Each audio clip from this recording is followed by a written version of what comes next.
اعوذ باللہ من الشیطان الرجیم بسم اللہ الرحمن الرحیم وبہ نستعین وهو خیر ناصر ومعین قال اللہ تبارک و تعالی فی محکم کتابہ الحکیم اعوذ باللہ من الشیطان الرجیم بسم اللہ الرحمن الرحیم یوم ندعو کل اناس بامامہم۔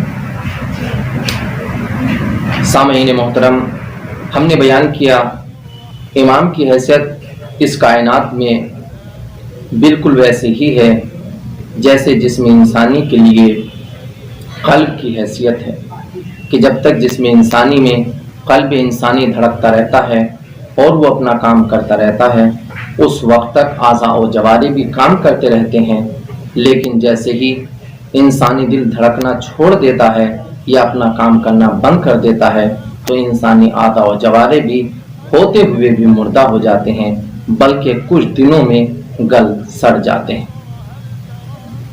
آج دوسری چیز میں بدن انسانی ہی کو مد نظر رکھتے ہوئے کہنا چاہتا ہوں کہ انسانی بدن میں جسم انسانی میں دو طرح کی قوتیں پائی جاتی ہیں۔ ایک جس کا ہم نے تذکرہ کیا قلب انسانی، کہ جس کا کام اعضاء و جوارح کو خون کی شکل میں طاقت و قوت عطا کرنا ہے اور ان کو زندہ رکھنا ہے۔ میں نے آپ کے سامنے ذکر کیا طاقت و قوت یہ دو طرح کی، ایک خود ان کو حرکت کے قابل بناتی ہے اور دوسرے ان کو خارجی دشمن سے لڑنے کی طاقت و قوت عطا کرتی ہے۔ ایک دوسری چیز جو جسم انسانی میں خداوند عالم نے رکھی ہے وہ ہے ذہن انسانی۔ ذہن انسانی کا کام قلب انسانی جو انسان کو اعضاء و جوارح کی طاقت و قوت اور صلاحیت عطا کرتا ہے، جو یہ کام انجام دیتے ہیں اعضاء و جوارح، ان کاموں میں کون صحیح ہے اور کون غلط ہے، اس کام کی تشخیص کے لیے خداوند عالم نے ذہن انسانی کو پیدا کیا۔ یعنی جسم انسانی میں خداوند عالم نے دو طرح کی صلاحیتیں رکھی ہیں، دو طرح کی قوتیں رکھی ہیں، دو طرح کے حاکم رکھے ہیں۔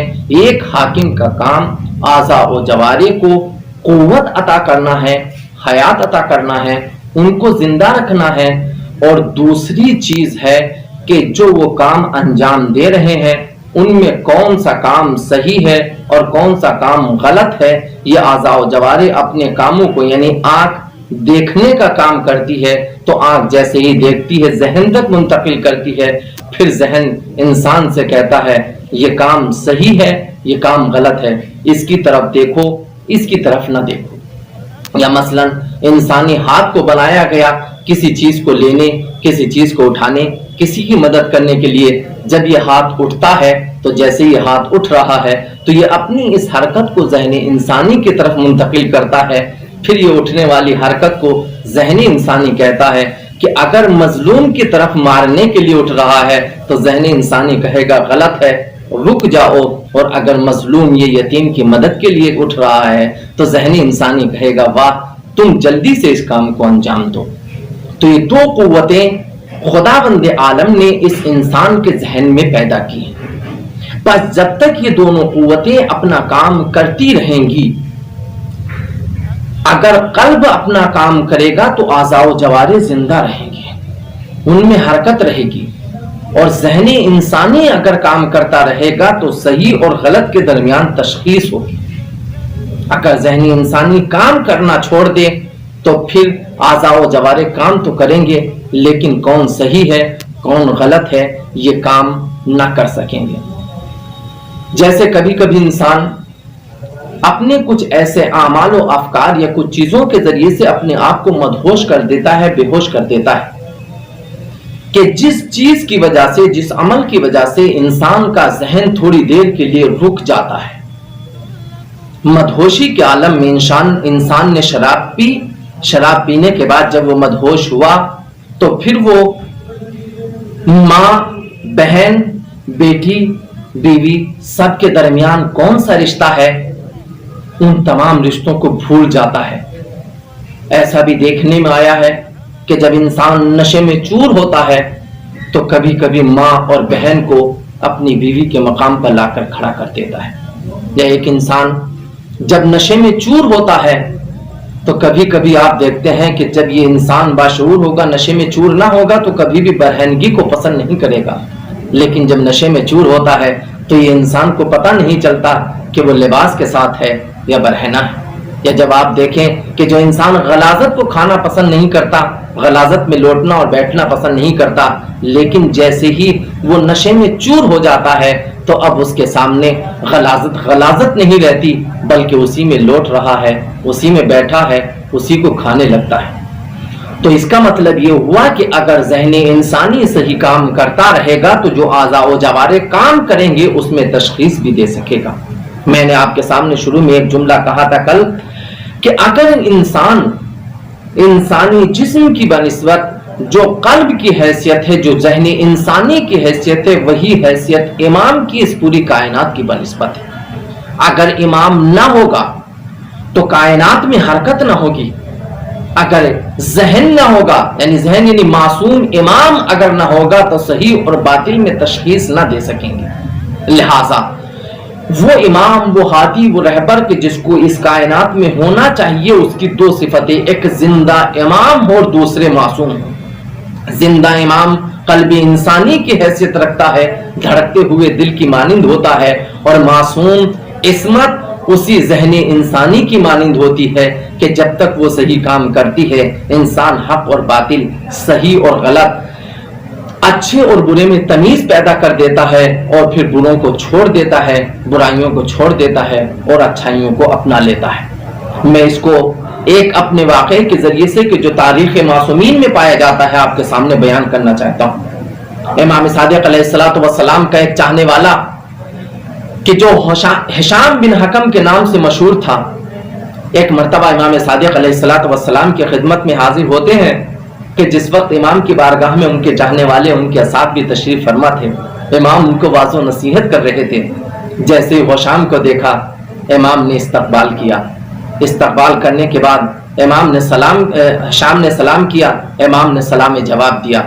سلام جواب دینے کے بعد امام ہشام کو دیکھ کر مسکرائے، ہنسے، اور ہنسنے کے بعد کہا، اپنی بات کو روکا، روکنے کے بعد کہا، ہشام میں تم سے ایک بات کہتا ہوں۔ کہا امام نے ہشام سے کہا کہ ہشام تم اپنے اور عمرو بن عبید کے درمیان ہونے والے مناظرے کو ہمارے لیے بیان کرو۔ میں تمام ان لوگوں تک کہ جو امام کو نہیں مانتے یا امام کو مانتے ہیں لیکن ویسے تشخیص نہیں دے پاتے، ان صفات کے ساتھ نہیں مان پاتے کہ جیسے امام کو ماننا چاہیے، تو دونوں کے لیے کہ وہ افراد کی جو امام کو نہیں مانتے جان لیں کہ امام معصوم زندہ ویسے ہی ہے جیسے قلب انسانی اور ذہن انسانی، جسم انسانی کی بنسبت۔ تو ہشام نے ان سے کہا تو فوراً اس نے ہاتھ جوڑ دیا، کہا مولا میں آپ سے نصیحت سیکھنے آیا ہوں، میں آپ سے کچھ چیزیں، کچھ علم سیکھنے آیا ہوں، آپ کے سامنے زبان کھولنے کے لیے نہیں آیا۔ مولا میں خطا کار ہوں، مولا میں گنہگار ہوں، آپ کے سامنے کیا زبان کھولوں؟ میری زبان لڑکھڑائے گی، میں ویسے بیان نہ کر سکوں گا جیسے میں نے وہاں پر بیان کیا۔ تو امام نے کہا کہ ہشام کیا تم نہیں جانتے کہ جب ہم کسی چیز کا حکم دے دیں تو پھر اس کے اوپر عمل کرنا واجب ہے، ضروری ہے، لہذا تم کرو۔ بس جیسے امام کا یہ حکم سنا، یہ امام کی شناخت تھی کہ پہلے کا مولا میں آپ کے سامنے زبان نہیں کھول سکتا۔ جب امام نے حکم دیا تو کہا کہ آمنا و صدقنا، میں آپ کی بات کے اوپر عمل کروں گا۔ اس کے بعد ہشام نے وہ واقعہ بیان کرنا شروع کیا، کہا مولا میں جب بصرہ پہنچا تو میں نے بصرہ میں اس کی باتیں سنی کہ عمرو بن عبید جو باتیں کرتا تھا اس کی باتیں میں نے سنی۔ وہ سیدھے سے کہتا تھا کہ امام کا وجود نہیں ہے، امام نہیں ہے اس کائنات میں، اگر ہو تو ہمارے سامنے، اور دنیا بھر کی چیزیں کہتا ہے کہ امام کوئی نہیں ہوتا ہے، یہ خود کائنات خود سے چل رہی ہے۔ تو میں اس کی خدمت میں گیا۔ جب میں مسجد بصرہ میں پہنچا تو میں نے کیا دیکھا کہ جب میں غفیر ہے کہ جو اس کو چاروں طرف سے گھیرے ہوئے، جیسے میں نے دیکھا کہ چاروں طرف سے گھیرے ہوئے، میں نے لوگوں سے اجازت لی اور ان کو الگ کر کے میں آگے پہنچا، اور آگے پہنچنے کے بعد میں نے اس سے کہا کہ کیا تم اجازت دیتے ہو کہ میں بھی تم سے کوئی سوال کروں؟ اس لیے کہ وہ لوگ اس سے سوال کر رہے تھے اور یہ سلام کا جواب، یہ سوالوں کا جواب دے رہا تھا۔ تو اس نے کہا کہ ہاں بیٹا تم بھی سوال کرو، چونکہ اس وقت تاریخ میں یہ ہے کہ ان کی داڑھی بھی نہیں آئی تھی، لیکن مناظرے کے نام سے مشہور تھے کہ مناظرہ کرتے ہیں اہل بیت کی جانب سے۔ تو فوراً انہوں نے کہا کہ اچھا یہ بتاؤ، میرا سوال یہ ہے تم سے، کیا تمہارے آنکھیں ہیں؟ اس نے کہا ہاں۔ یہ کون سا بےہودہ سوال ہے، کیا تم نہیں دیکھ رہے ہو؟ اس نے کہا دیکھ رہا ہوں، لیکن میرا سوال یہی ہے، اگر تم جواب دے سکتے ہو تو میں سوال کروں۔ تو جیسے ہی ہشام نے اس لہجے میں کہا کہ اگر تم کو جواب دینا ہے تو بولو، اگر جواب نہیں دینا تو منع کر دو۔ اس نے کہا اچھا ٹھیک ہے تم سوال کرو۔ تو پھر ہشام نے کہا کیا تمہارے آنکھیں ہیں؟ اس نے کہا ہاں ہیں۔ کہا تم اس سے کیا کام لیتے ہو؟ اس نے کہا میں اس سے دیکھتا ہوں. کیا تمہارے ناک ہے؟ اس نے کہا ہاں ہے. کیا کرتے ہو؟ کہا یہ کون سے بےہودے سوال کر رہے ہو؟ کہا تم میرے سوالوں کا جواب دو، بعد میں پتا چلے گا کہ یہ بےہودے ہیں یا صحیح ہیں. اس نے کہا ہاں ہے. کہا کام کیا لیتے ہو؟ کہا ناک. پھر اسی طرح سے منہ کے بارے میں سوال کیا، پھر کانوں کے بارے میں سوال کیا. آخر میں ہشام نے اس سے پوچھا کہا یہ بتاؤ کیا تمہارے اندر، کیا تمہارے جسم میں قلب انسانی بھی ہے؟ کہا اس سے کیا کام لیتے ہو؟ کہا اس سے کام یہ لیتا ہوں کہ جب میرے اعضاء و جوارح کوئی کام کرتے ہیں تو یہ کام کرنے کے بعد اسی کو ذہن انسانی تک منتقل کر دیتے ہیں. کہا پھر ذہن انسانی کیا کرتا ہے؟ کہا ذہن انسانی کون صحیح ہے اور کون غلط ہے اس کی تشخیص دے کر اعضاء و جوارح تک منتقل کر دیتا، حکم صادر کر دیتا ہے کہ اس کام کو انجام دو اور اس کام کو انجام نہ دو. کہا اچھا اس کا کیا اگر ہمارے اعضاء و جوارح صحیح و سالم ہو، کیا وہ اس قلب انسانی، ذہن انسانی سے کی ضرورت ان کو نہیں ہوگی؟ کیا وہ اس کے بغیر رہ سکتے؟ اس نے کہا کہ نہیں، اس کے بغیر ایک لمحے کے لیے بھی نہیں رہ سکتے.